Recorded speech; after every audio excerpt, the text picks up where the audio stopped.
number of search results that are getting the AI overview is increasing by 4% a day, and that by later this year we'll have like full market saturation on AI overviews populating more and more search results. It's getting crazy. So what website platform are you using? Is it Wix? Is it Shopify? Is it WordPress? Do you have a custom build? I mean, anytime we have a campaign where everything's just going right, it's always nice. And to see and be able to celebrate the wins with the client each week when we're on our calls and have everybody getting excited and to see the progress we're making and the feedback we're getting. We've got a call here. We want to challenge you. What's up, everybody? Welcome to Run Radio with your hosts, Quinn And Brian? And today, you guys, we want to talk all about websites. Now, I know that doesn't sound like maybe a new topic, but we've said this before. We'll say it 1,000 times. Not all websites are created equal. So we want to talk a little bit about that and give you some opportunities to ask yourself some questions about your website and hopefully give you some takeaways that you can work with. So, websites are important. Websites are important even in the world of AI. We know websites are important. And we want to talk about AI as well today. And I think we'll probably continue to have AI coming up for the foreseeable future because there's just so many developments, so many new things, and growing importance. I think I don't even know if this is accurate because I just saw it on some random X post, but that the number of search results that are getting the AI overview is increasing by 4% a day, and that by later this year we'll have like full market saturation on AI overviews populating more and more search results. It's getting crazy. And you might have noticed this, especially if you're watching your Google Analytics or even more your Google Search Console. You might have seen yourself showing up in more impressions, especially if you're doing any sort of SEO whatsoever, right? Yeah, I honestly should have pulled it up, and maybe I'll put a link to it because there's this post going around of a guy presenting, showing like the clicks going down, but the impressions are skyrocketing in it. Hopefully that's not the case for everyone. We've seen a lot of impression growth as we see more and more results featured in AI. Luckily, we haven't seen dwindling clicks because I think right now AI overviews has been primarily on top of funnel and informational queries, where a lot of the projects we're focusing more on middle and bottom of funnel opportunities. And so luckily we're not seeing like crazy dwindling clicks, but I know industry wide that's like the meme of the year is like, here's where our impressions are. And yeah, don't worry about the clicks continuing to dwindle. But Because check out our impressions. Yeah. which the growth in impressions is great. And I think it does. Certainly Stay- impressions precede clicks. Yeah, and especially historically, we've seen so much overlap between starting to get traction on more keywords, seeing growth in impressions, and then the corresponding growth in clicks as you get better and better placement. And I hope that we continue to see that be the case as AI overview and AI mode helps impressions grow, that Google will do everyone a solid and continue to allow websites to get clicks, because I think everyone is scared of how much Google is pushing zero-click searches and trying to incorporate everything that they can while taking advantage of the world's content. But yeah, it's interesting. And so I do think AI is going to continue to come up in the future, but I don't want to go too deep on that while we're still talking websites. I think business owners and marketers probably are asking the question, okay, is AI here to stay? I think more and more people can answer that affirmatively. I think the question that still remains is like, is there anything I can do about it as a business owner, as a marketer? Are there actionable items? So I want to get into that. I also want to wish everybody, any US based viewers, a happy 4th. We just had the 4th of July. If you want to catch me on a 5-foot unicycle, comment 5-foot unicycle, because I do have footage of me. We represented ourselves in a local parade, and so check us out there. And yeah, so I think let's dive into it. So I want to ask a couple questions real quick to everybody. Do you know what your website is? Do you know where it's hosted? Do you know who built it? Do you own it? I think those are good questions to ask yourself.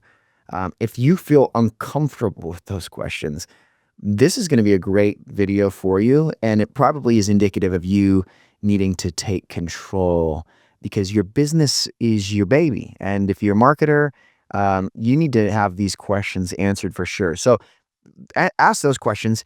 If you can get that far, then I want you to ask, where's your site hosted, or what CMS is in place? So what website platform are you using? Is it Wix? Is it Shopify? Is it WordPress? Do you have a custom build? Do you know what that tech stack looks like? Do you know if you have a CRM in place? Who's doing this, the client relationship management? Where does that all live?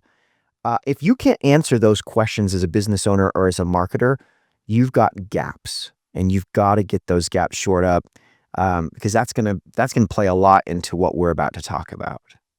Yeah, and over the years, and I hope we see less and less of it, but thus far we have not, where surprisingly many business owners don't know if they own their website or not. They don't know where their domain is purchased. They don't know, and there's just so much that's up in the air of things that are in the future now and in the future super critical to having control over how their business is positioned online.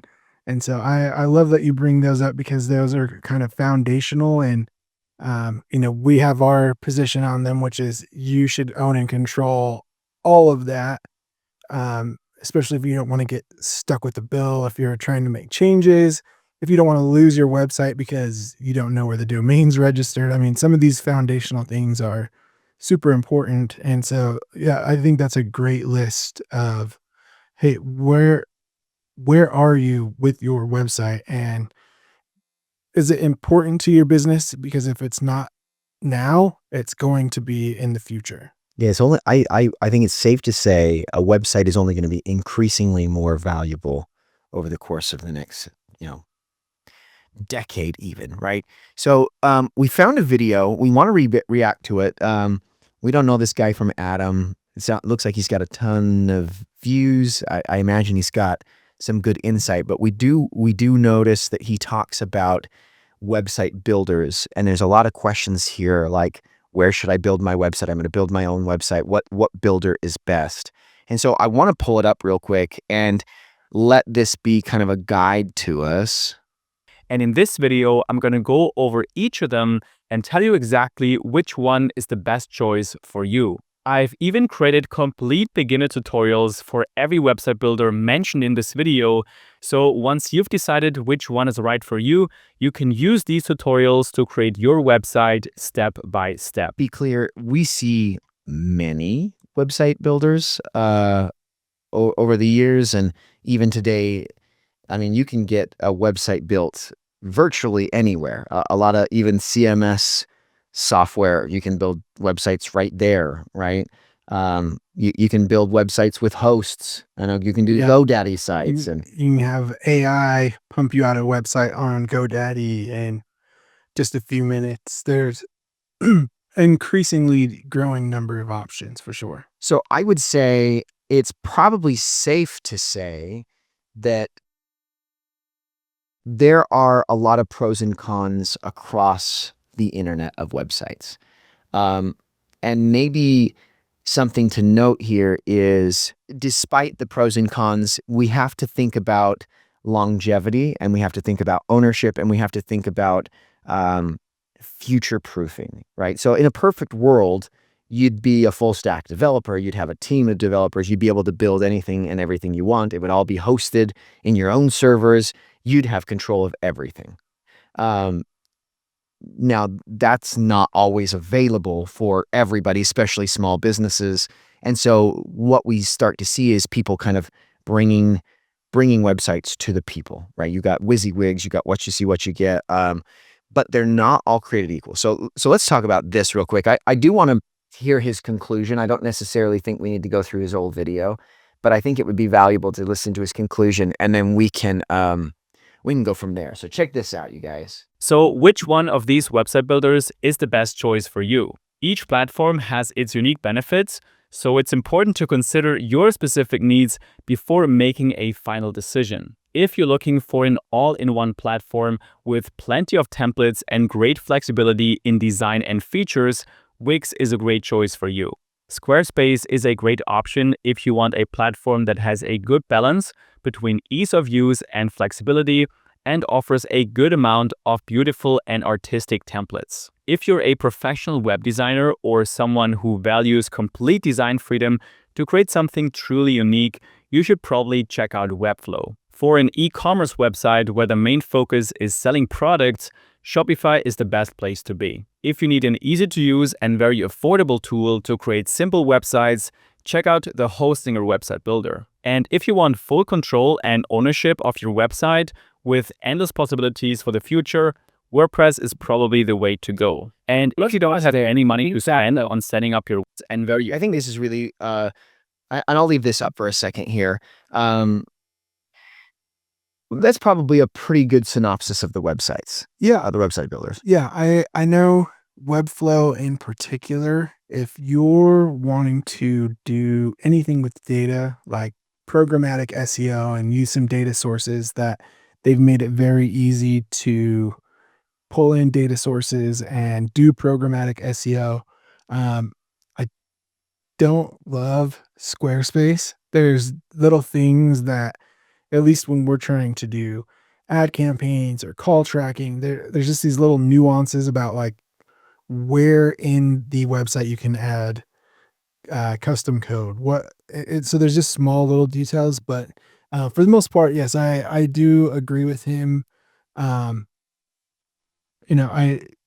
but WordPress, I think, is a much better solution than most of these. There's just because of its extensibility, but it is a good synopsis. So let's do this. Okay, this guy has probably done a good job reaching the masses, the public, and giving them options, which is what he set out to do with his video. What I feel like he hasn't done is represented the marketer hat. So this is what I'll say. We work with websites all day, every day. Many websites from a myriad of different platforms. And we are our goal is to not only get them to rank for search engines, but also now AI and a myriad of other technical things like tracking conversions, backend API connections, cross-domain analytic, Google Analytics or other even server-side analytics. There's some really technical things that happen in the world of marketing and websites. And I would suggest most of these will come up wanting. WordPress, if you don't have a custom site, you basically you're going to be without the ability to do what the big boys are doing out in the world with most of these platforms. Yeah, I would say the one caveat from that list is Shopify, because I think they're doing a really good job at building their platform out to connect where people are, and trying and doing a decent job at staying up to date on conversion tracking and some of these other elements. So I know that's one place for e-commerce that we see them making tracking really easy. They've had really good support, like right now the Google and YouTube app that connects to your Google Ads. It makes setting up tracking for enhanced conversions and this is relatively new from Shopify. Even this time last year, if you wanted enhanced conversions, you were in there and implementing that yourself, with code from your own or some other third party solution to help you make that happen. And so, um, there's also been a lot of great developers doing things like helping you get server side tracking in place so that those Safari users and people with tracking prevention aren't falling outside of what you're able to see. And so, but I overall, yes, I agree. And I do think Shopify is doing a better job at that, and they're continuing to improve on that. But I still always, as far as control goes, still Yeah. default back to WordPress. I think that's a completely reasonable point. Obviously, Shopify holds a large market share of Huge. websites, Huge. right? I think many of these are large companies, and they're all investing in SEO in general and other abilities to make them more functional. But I would even still caveat with, as SEOs, as marketers, we can get at the very least, when we compare a Shopify site to a WordPress site, we can move quicker. And if we can move quicker, indexability is quicker. But there's just some things that are just a pain in the butt on Shopify, even still today. Yeah, Right. I think one thing that's going to be really interesting to see in the next few months is we saw someone from the C-suite of Shopify come out and make an announcement basically saying they are in partnership with OpenAI and they're getting ready to have integration. So similar to how you can set up your Facebook store with Shopify, that we might see something coming for shopping on AI from Shopify. So that I'm really interested to see because that will help set them apart in the near future if they have any development there.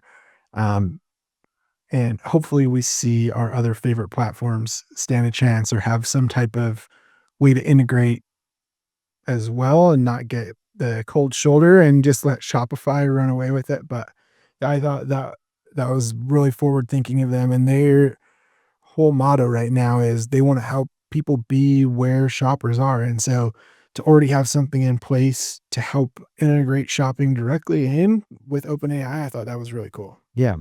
I think it's a great point. I do want to make a slight pivot as we are running on time. I want to talk briefly with you guys about. I want to talk briefly about the power of websites. So it is presumable that there are people within the realm of our reach on this small channel that you've got a website and you might be feeling a little bit of poking and prodding from us. So what I want to say is, we partnered with a relatively large organization. I mean, they've been around a long time. They've done relatively well with just their physical presence. It's a resort in Flaming Gorge, right? And for a long time, basically up until 2025, they have had a rudimentary website at best. They had, a booking system, but basically this kind of facade of a website. And I think a lot of people in that space, we hear the same kind of argument, like, we don't really necessarily need it. Like, we're doing fine. Our business is doing fine. We don't necessarily need that online presence, or we don't even know if we really want to grow. Right. So they had this asset that had basically been sitting there. And I think that is one of the most common rebuttals or I'll say like arguments that we'll get from somebody is, hey, do you need marketing? Do you need a website? Do you have a website? It's like, we're all right. We're good. Got something.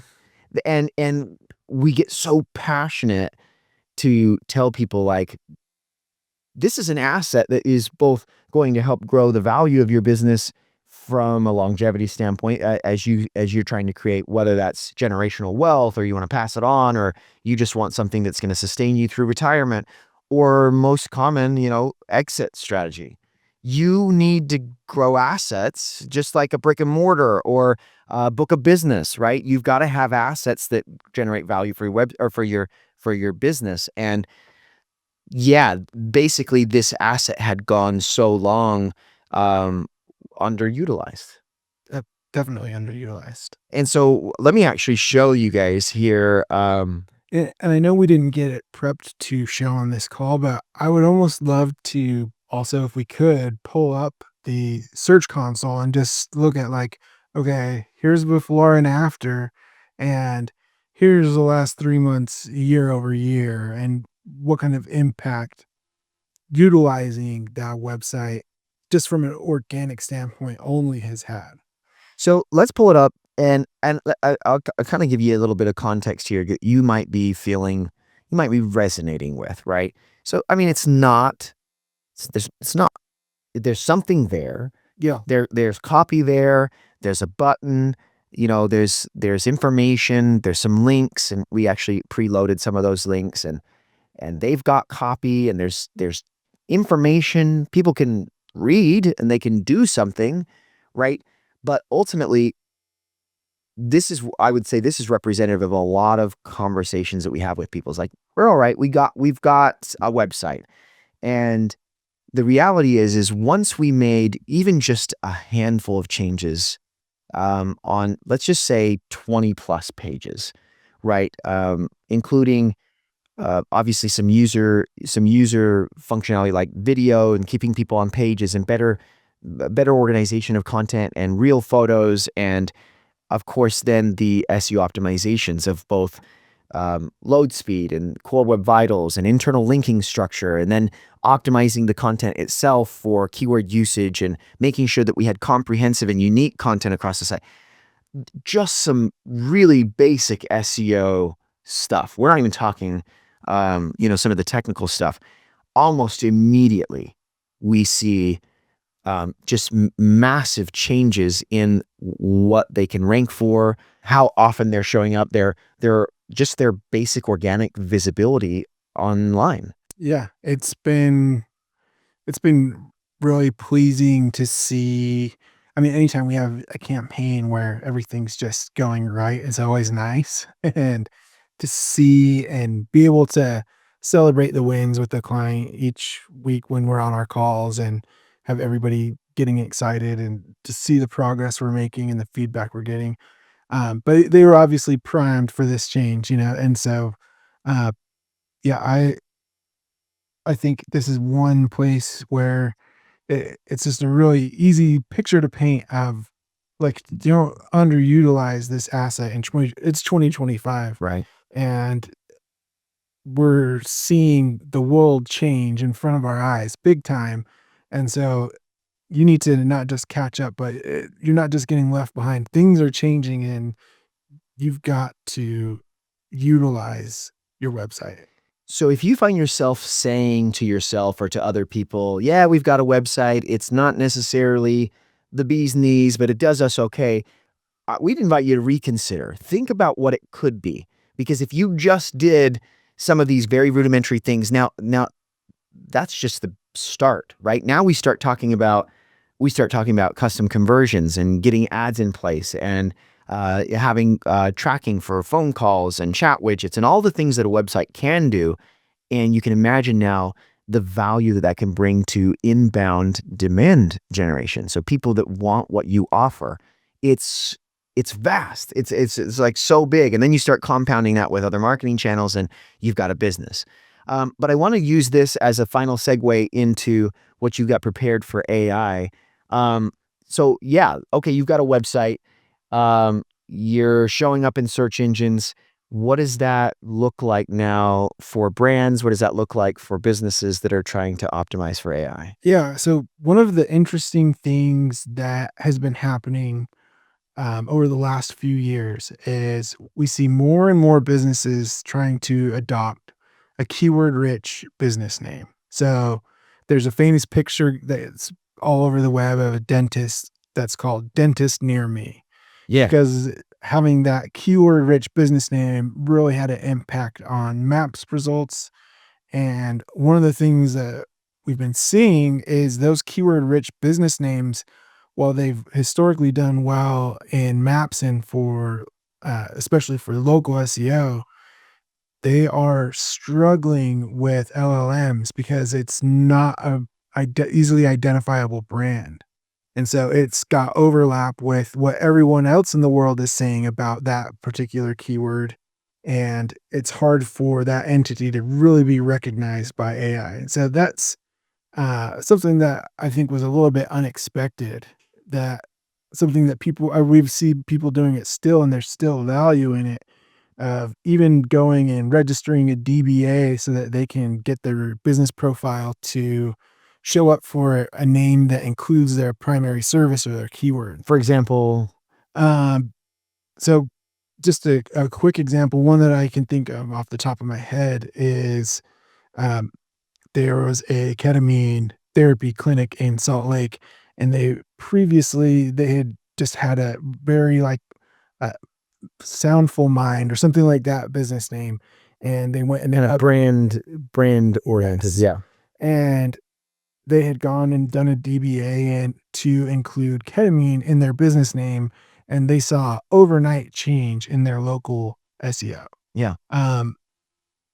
That same experience doesn't necessarily reflect in Translate. So, best locksmith in St. Louis, that's if you've got that business name and that's your domain name, you're probably going to do pretty well on local SEO. But because everyone says they're the best locksmith in St. Louis, it's going to be a lot harder for AI to single you out and know that you're a brand of your own. That's what people might be looking for when they type that in. Are they looking for you? Or are they looking for that service? But in particular, we see the third-party mentions becoming so important that all of these third-party mentions of these keyword-rich business names aren't necessarily talking about your brand. And so I think that's where we're seeing LLMs really struggle. The other thing that's been really interesting to see is, those familiar with SEO that have been using their robots.txt files for all of these years, we're starting to see a rush for adoption of LLMS.txt. So the corresponding directives for large language models. And while we don't have widespread adoption and there's nothing that's been put in place um, in agreement by any of the bigger large language models, we see people rushing to implement this. And I think it goes a long way to show how important people are seeing AI and the impact on their business online. And so, yeah. I love it. So I guess the way we want to wrap up, because we've got a call here, is we want to challenge you. If you're listening to this podcast and you're thinking, I've got a website, I built a website, I used Wix, and, or we've got a pretty good website, we challenge you to consider trying to work with somebody that can actually take it to the next level and see what it can do for your business, especially if you can find somebody that will do a month-to-month service and see how that can actually impact that particular asset and then overall the amount of bottom line that's coming into your business. We would say that if you guys try that, you may be surprised because, like we say, a website can be super powerful. If we've missed something or you have questions about websites in general, hit us up in the comments. We'd love to hear about those. If you've got struggles with your website or otherwise, we're here as well. You can book some time with us. And per usual, this is Run Radio, your go-to podcast for all things digital marketing and growing your business with your hosts, Quinn, Brian, and we'll catch you next time. Go fast, scale smart. Yes. Thanks, you guys. Hey, you guys, thanks for watching this video. Of course, we hope that you liked it, and we hope that you want to share it with your friends. Maybe even press that like button for us. Maybe even subscribe. You could toggle the notification bell so that you get notified when we put out our new videos. If you found this content helpful, you guys, go ahead and visit rundigital.com and you can sign up for our newsletter there, where you will receive then all the latest and greatest from Run Radio news and updates, of course, in marketing and in business growth. You can find the sign up on the homepage of the site. Of course, if you're looking for help in your business or your agency, you can reach out directly to us from the website, or you can even check out our completely transparent pricing on rundigital.com/pricing. You guys, we do white label our services to other agencies who may not feel like they have the capabilities to fulfill on some of the things that their clients need. So you can hit us up about that. If nothing else, you can certainly find us on all the socials where we have short form videos on quick tips and tricks that you can do to fix your marketing mistakes right now, or to just get more out of your digital footprint for your business. Anyway, as always, we'll see you in the next video. This is Quinn with Run, Grow Fast, Scale Smart.